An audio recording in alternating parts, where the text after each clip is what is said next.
Hello there.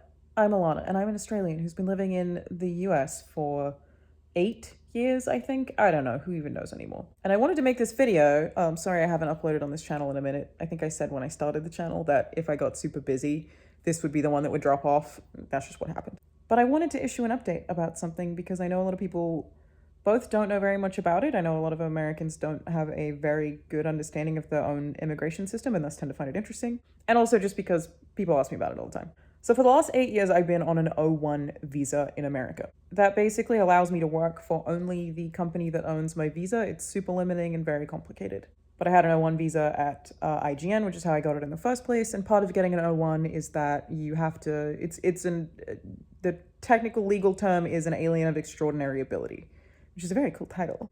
And you have to provide all this paperwork to show that you are basically better for the job you're being hired for than vast majority of Americans would be. And so it's a lot of work. It's very expensive for these companies as well. And it's very limiting for the employee for a bunch of reasons. It's limiting because you kind of can't quit if you're on an O1 or a H1B or any work visa that's tied to a company. You can't quit because you'd be deported within 60 days. You're only actually allowed to work in the country. You don't legally live in the country, even if you rent or whatever, even if you own a house. So you can't really quit a job you're unhappy with unless you have another company that's immediately willing to take on your O1 visa, which is very difficult, it takes a long time, and it's very expensive. So a lot of companies aren't really down to do it. It's also that once you've had your O1 for 3 years, you then have to renew annually. So you have to go through the renewal process once a year. And the renewal is really scary in general beyond that first 3 years because they could say no. So just a different officer of the Department of Homeland Security could be reviewing your O1 and could decline it and say you don't meet the criteria for whatever reason. So every time you have to renew, especially if it's the annual one, you are running a very anxious risk of feeling like you might get deported. So I always knew that I wanted to end up getting a green card for as long as I intend to work here, which for the record is not forever. I don't intend to stay in the US forever. But I was only eligible after, I think, 7 years of being on an O1. So that's like part of the process for getting a green card. You have to be on the O1 or live in the country for a certain amount of years already, meaning that you have to qualify for all of those years again under the O1 visa. For me, it is excellence. So I have to be excellent in my field. I have to be considered excellent to the government. A lot of different visas have a lot of different categories, but mine is effectively that. So I know I wanted a green card, and I was finally eligible to apply, and I filled out all my paperwork in February. A lot of paperwork, a lot of signatures, an immigration lawyer who knows what they're doing, and my immigration lawyer, Ben, is awesome and just really cool. And a whole lot of money. I paid $2,500 to expedite my green card, and I still don't have it. It's November. It's almost December, and I still do not physically have my green card because something went wrong with and not my fault, US government's fault. So all this visa stuff, which also, let me add an extra caveat for anyone who doesn't know. You have to renew all the time, right? And renewing, there's this really stupid, complicated rule with renewing a visa. This is a backtrack from the green card. Again, figured I'd fit all of this information into one video because it is pretty wild and complicated. I got an extension for one of my visas that is not like a new visa. I got an extension instead once. And I went back to Australia during COVID, which was a whole nightmare because my sister was having a baby and it was super important to me that I be there for this like huge family event when I've missed so many. So I went back and I got stuck. Flights out were really hard. I knew that going there. I knew that that was a risk. What I didn't know was that my visa extension wouldn't actually work getting me into the country. It would work with me when I was already in the US, but it wouldn't work to let me actually back into the country. I had no fucking idea that that visa extension would not work that way. And nobody told me that. My lawyer didn't tell me that.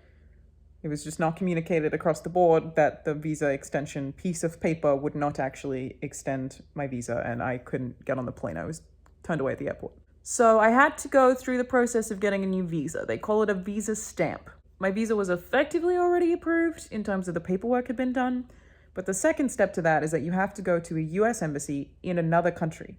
You cannot go to a US embassy to get your visa stamp inside of the US, which is infuriating because it means that a lot of people, like a lot of actors in LA, if they're trying to get their new O1 visa, will just fly to Vancouver so that they can go to the US Embassy in Vancouver to be able to get back in so that they still have an active work visa. You can't do it inside the US, you have to leave to re-renew it and then come back. And because it was during COVID and I needed that visa stamp, which, yeah, for the record, people can deny. I actually got denied in Japan. When I was renewing my visa 1 year in Japan, I went to the US Embassy in Japan. It was like, basically, it was the nearest international trip that I had planned was a trip to Japan, and I was like, okay, well, I need to renew my visa, so I need to go to a US embassy, so let me get the stamp in Tokyo. I made the appointment and everything. I went, they take your phone off you, you have to take all this paperwork with you. It's like, it's a whole fucking thing. And they declined the stamp. So even though the visa was approved, which is a really weird part of it, is like my paperwork was all approved. I was approved to get the visa.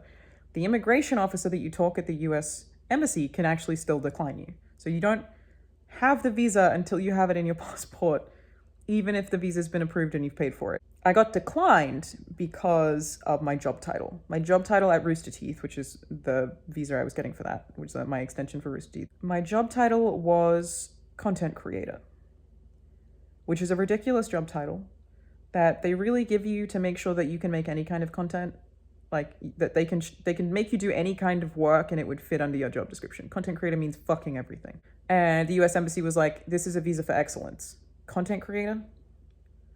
What do you need an excellence visa for content creator?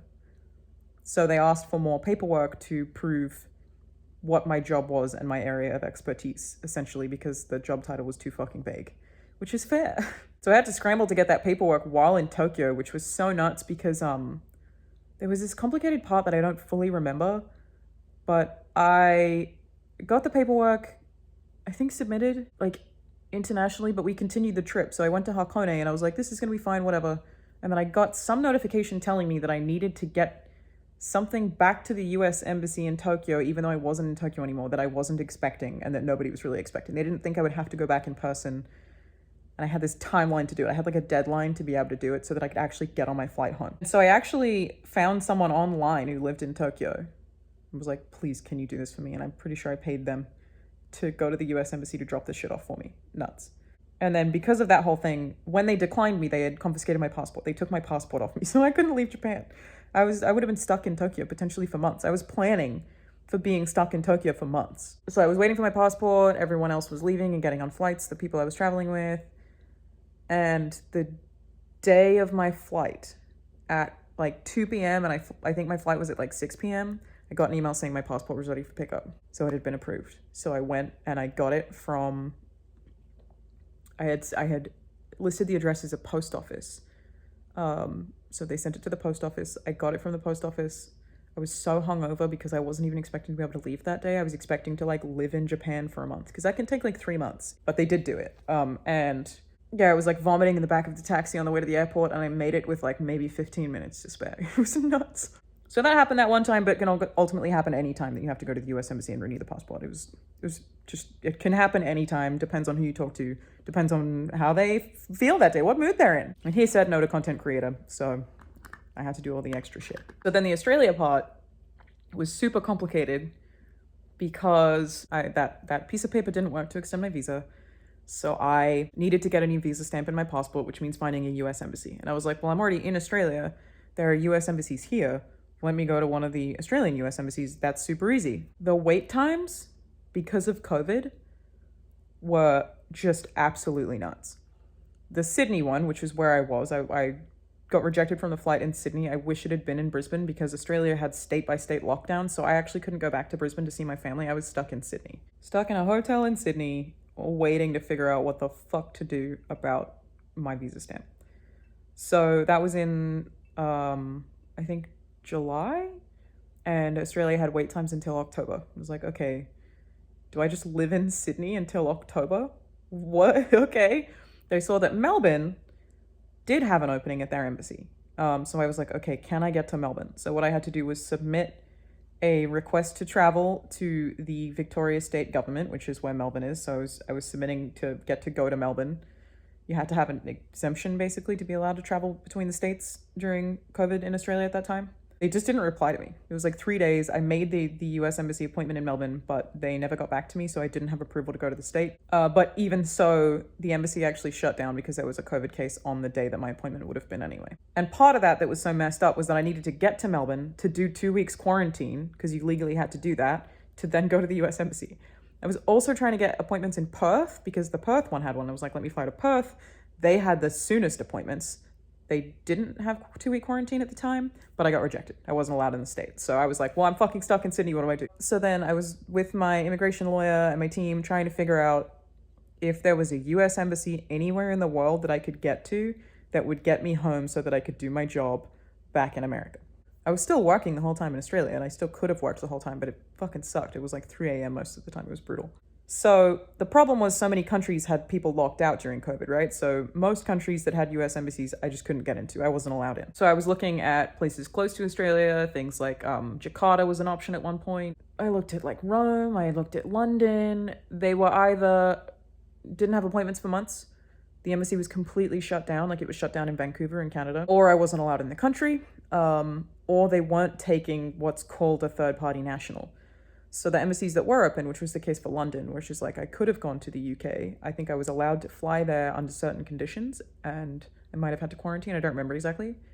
But they were only taking first-party nationals. So that meant that a first-party national is basically they were only taking people from the UK, like people who had British passports. And that was the case for a lot of them. A lot of them wouldn't take people who were foreign. Like the Australian embassy would only take Australians, where usually anyone can go anywhere. So I had two options in the entire world. Literally only two options globally. And I remember when I was telling Sony, who I work for, about this, they were like, that can't be right. Surely there's something else that Sony can help you with. And so I emailed the Sony lawyers because we were like, surely they know, it's Sony, it's a huge company. Surely they know somebody that can do something that can make this easier. I send them all the information. I'm like, here's what we think I have to do.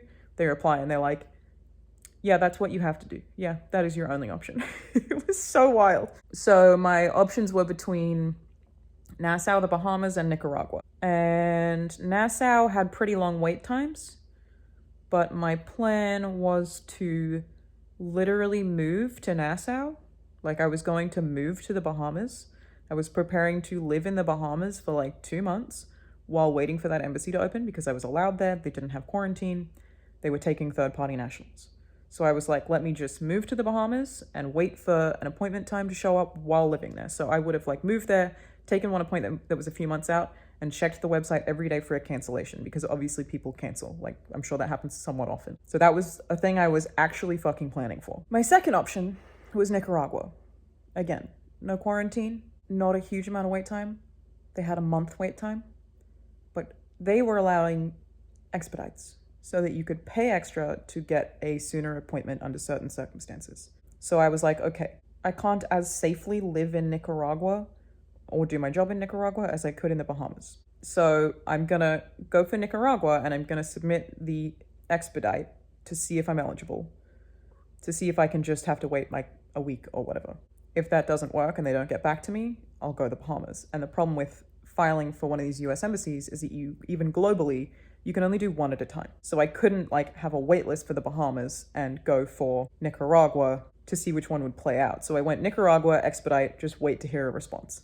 So it's just in Sydney, waiting to hear if Nicaragua would accept me, preparing to literally live in the fucking Bahamas. It's so nuts. Thankfully, did get the expedited appointment in Nicaragua, flew to Nicaragua, was there for 2 weeks. On the latter end, they don't give you your passport back straight away. The stamp that they put in is actually like, it's not a stamp. It's a physical like thing they put in your passport. It's not just something they stamp on. It's like a sheet that's like glued on. So I got to Nicaragua, I had my appointment, I was approved very quickly over there, and then just had to wait to pick up the passport. Didn't know how long that would take, so I made my flight out a flexible flight so that I could figure out how long it would be. And I think it was all done in 2 weeks, so that I managed to get home and go back to LA, which was very nice. So because naturally I don't want to deal with any of that ever again, obviously, applied for the green card. Green card application, not that different in process to the visa application, except that it's internal. Someone just does fingerprint scan, they take your height and weight, and I think like your eye color or something like that. They sometimes do an interview as well, but I didn't have an interview. I didn't need to do one. I think that I just passed. So I submitted all the paperwork, had my biometrics, was just waiting and waiting and waiting to hear if I'd been approved or not. I got my approval. I got approved. That meant that I was going to get my green card, but it still felt like something would go wrong, potentially. Like, I didn't physically have it yet. I think I got approved in maybe like June, July. I don't remember exactly, but I'm like, okay, holy shit, I got approved. That I didn't know if that would happen. I have plenty of friends who've not been approved. It's a very difficult fucking thing. It's hard. But I got approved. And during this period, while you're waiting for your green card, you're not allowed to travel internationally. You can't go anywhere. You can potentially fly if there's like a funeral, somebody dies or something, but you'd have to request like a piece of paper for that. So from February, I was not allowed to go home to Australia, travel internationally, leave the country under any circumstances. Technically, you could leave. It's the returning that's weird. If you come back while your green card application is in the pending process, they aren't going to let you in on the visa, I think is the complication, or there's a good chance they won't, or it's just complicated to get you back through immigration. So I didn't. I stayed put and was just really hoping that I'd be able to make it home before Christmas this year.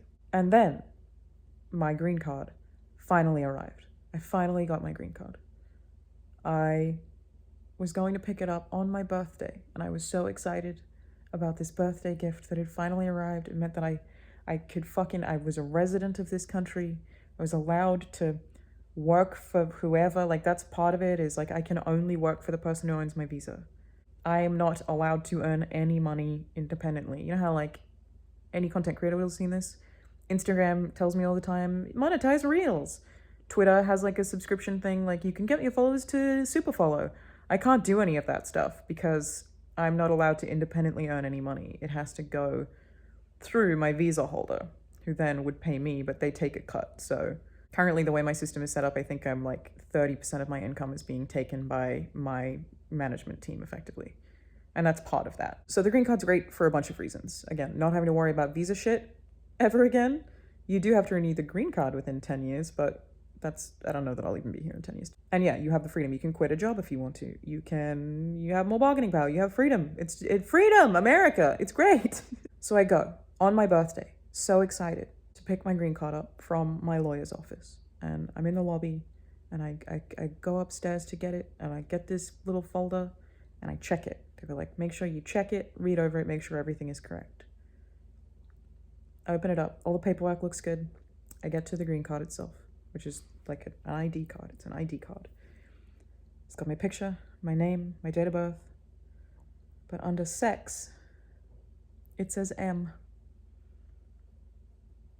I was like, oh, fuck.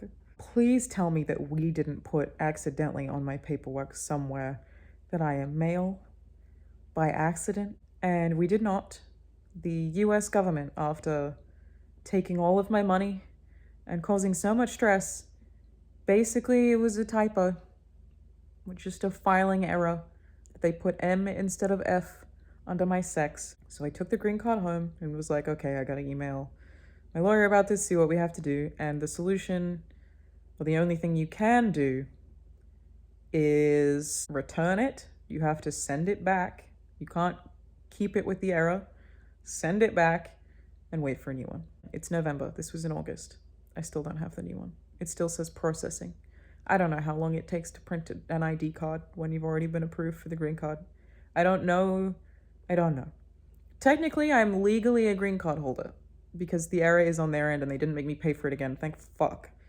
I legally, technically, am a resident of the United States. So, really want to go home for Christmas because a family member is very unwell.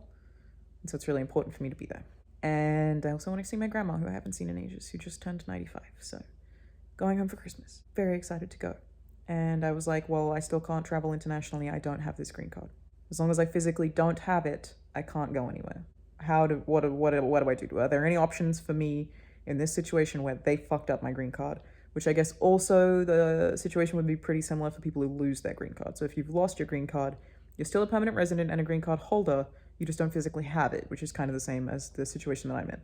And yes, there is an option. I had to get an appointment at like basically a US Department of Homeland Services or Security. where it was so specific. They were like, 7 a.m., make sure you show up 15 minutes early. If you're late, we'll cancel your appointment. Dude, I was lined up outside that building from 6:30 to 8:30. Like, the fact that they're like, we'll cancel if you come after 7, and I didn't even get inside the building until fucking 8:30. I even get who's the appointment for? But I think it was a lot of people who didn't have appointments were also in that line, so they were just like sorting us as best they could. Got in, waited for another hour, waited for another hour. I think I was like, it was maybe like 11 before I actually spoke to someone.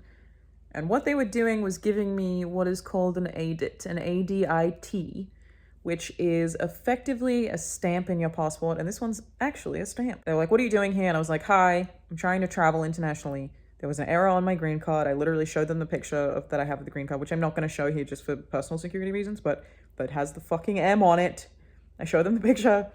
Like, I'm trying to travel. I'm trying to get this ADIT stamp to make sure that I can travel. So we like have more fucking US government interview bullshit going on. And they put the stamp in my passport. It's actually a really cool one because it's like indented. It's like pressed into the paper. It's, you can like feel the stamp. It's kind of cool. Which expires, I think, in a year. I think it expires just next year, end of the year. But hopefully I have my green card before then. That enables me to get back in the country when I travel. So cool. I'm a green card holder. I have this stamp in my passport. Hey, I'm gonna leave the country. That's what I did. I went to Rome. There are a bunch of reasons why I did that are unrelated, but went to Rome, went to Malta, flew home through Switzerland, and I was in Switzerland for a day. Flew out of Switzerland to get back to the US. This was just all a week. It wasn't a long trip or anything. But it was also my first week off work, my first even like day basically off work, taking personal time since I joined Santa Monica Studio, and it was just really nice. So, fly out of Switzerland, give them my passport at the check-in desk.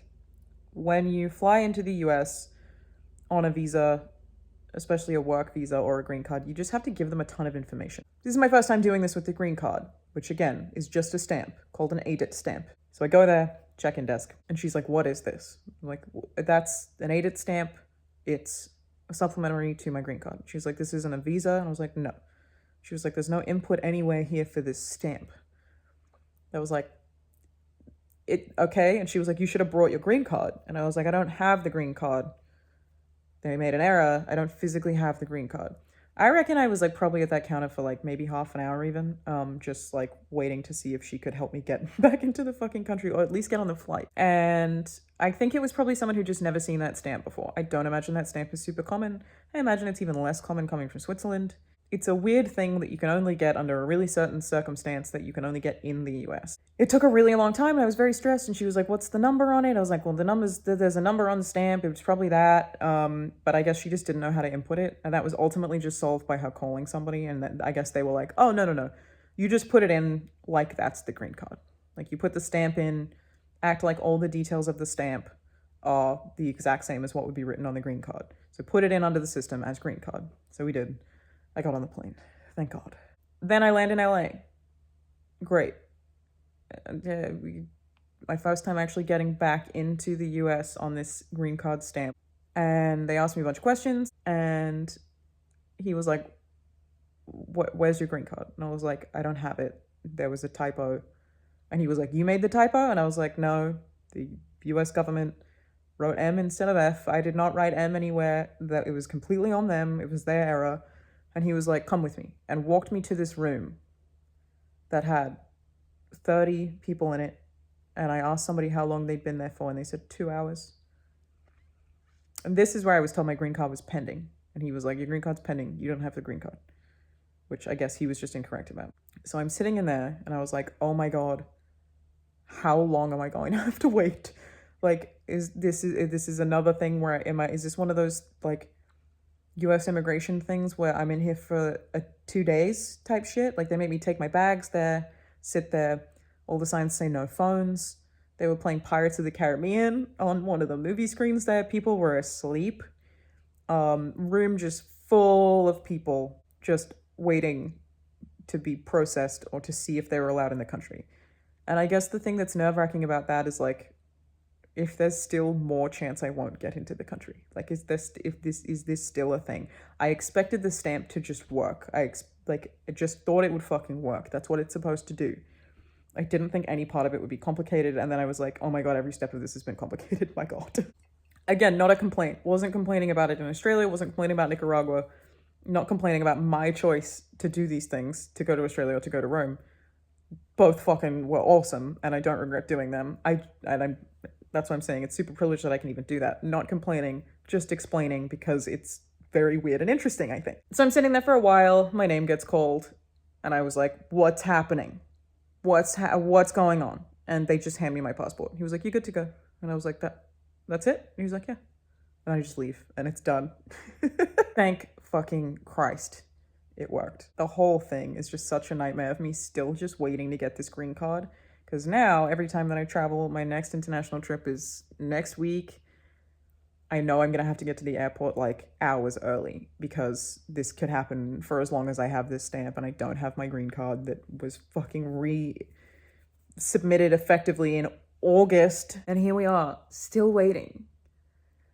So I'm just going to have to get to airport super early for my next trip, my trip to Canada, and then for my trip to Australia, and then hope that I can get back every step of the way because the US government wrote M on my green card instead of F.